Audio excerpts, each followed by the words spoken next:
Hi, this is Team P to the third power consisting of me, Alice Wynn, Nicole Wynn, and Sabrina Tran.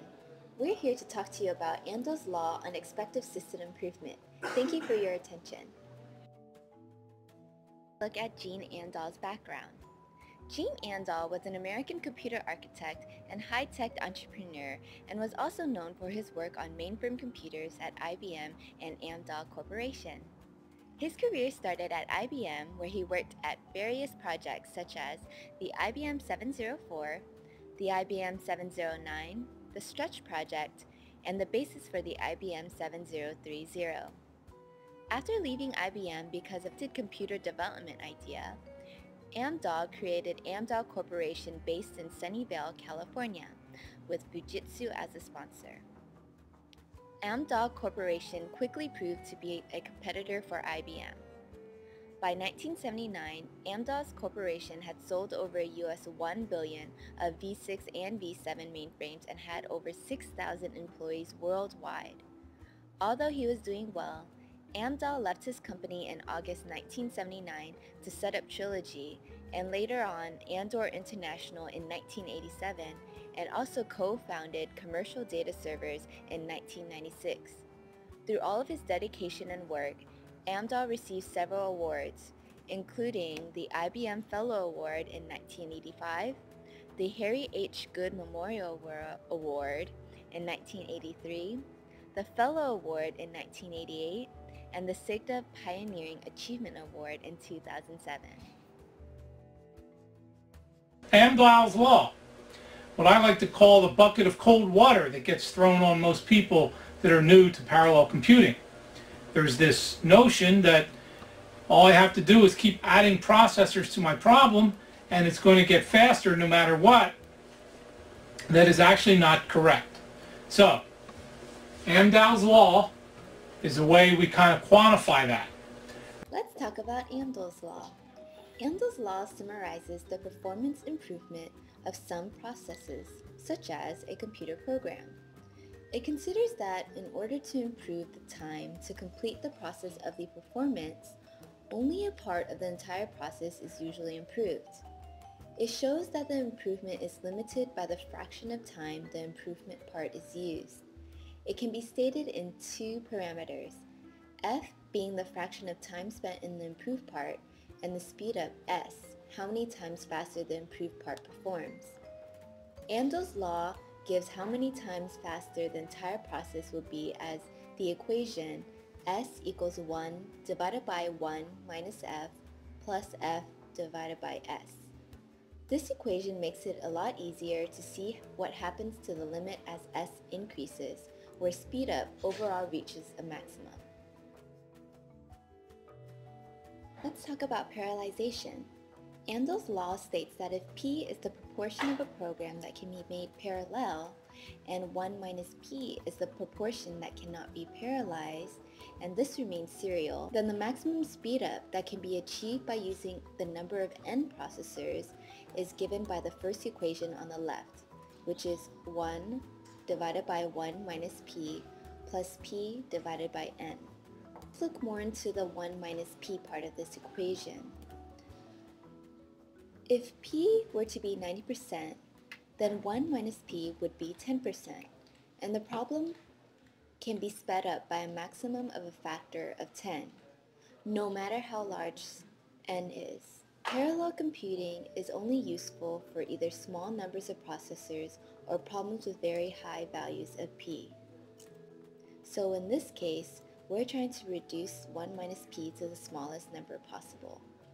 How to get P? P can be estimated by using the measured speedup SU on a specific number of processors NP using the equation on the right, which is 1 divided by SU minus 1 divided by 1 over NP minus 1. P estimated is used in Amdahl's law to predict speedup for a different number of processors. Amdahl's law is related to the law of diminishing returns. The law of diminishing returns is a concept in economics that if one factor of production, number of workers for example, is increased while other factors, machines and workspace, for example, are held constant, the output per unit of the variable factor will eventually diminish. Although the marginal productivity of the workspace decreases as output increases, diminishing returns do not mean negative returns until, in this example, the number of workers exceeds the available machines or workspace. In everyday experience, this law is expressed as the gain is not worth the pain. How is this related to Amdahl's law? Well, Amdahl's law is an algorithm that uses the law of diminishing returns to determine the overall speed of the computer. Always get a curve that looks like this, which is a diminishing return, which says at some point things are not going to speed up any faster than the sequential portion. Why? Because as n gets bigger, this stays the same, this term gets smaller and smaller, and in the limit it goes to 0. I don't want to scare you with the math there. So, pretty much every program that you try to run in parallel is going to behave like this little chart here. The speed up and n are going to depend on your program. But at some point, it's not going to go any faster. And that's the point. That's why I call it the bucket of cold water that gets thrown on a lot of people who start out in parallel computing because they think, I'm just going to throw 100 processors at my problem and it's going to go faster. And guess what? Boo-hoo, it doesn't. And this is probably... Since we have a slight better understanding of parallelization, let's see how Amdahl's law and Gustafson's law is related. Amdahl's law states that the speed up achieved through parallelization of a program is limited by the percentage of its workload that is inherently serial. However, we can get no more than a certain maximum speed up. Gustafson's law, on the other hand, states that with increasing data size, the speed up obtained through parallelization increases because the parallel work increases with data size. Today, Amdahl's law presumption of fixed data size is obviously a restriction which does not map into reality for many problems. Both laws are in fact different perspectives over the same truth. One sees data size as fixed, and the other sees the relation as a function of data size. In other words, Amdahl's law states that there's a ceiling to the maximum speedup of a process, whereas Gustafson's law states that speedup can be attained in relation to how much work is increased. Is Amdahl's law used in a corporate setting? Well, let's think of a slow computer that has been recently upgraded. The law can be the determinant of the amount of time and efficiency that the upgrade consists of. This in turn can either be a positive or a negative enhancement depending on how this upgrade is calculated. The equation takes in all factors of the conversion to be as accurate as possible to give the outcome of a faster processor. This could save companies millions because more efficiency equals more money in companies' pockets.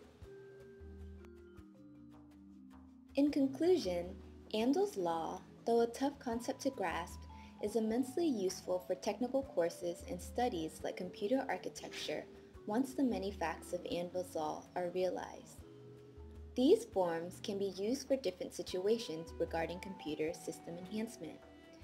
The before, during, and after stages of enhancement can be viewed using this law. In short, Amdahl's law is a time machine that can accurately predict what we can do using what we have as a baseline. Again, this is Team P to the third power, Alice Nguyen, Nicole Nguyen, and Sabrina Chan. Thank you for your time.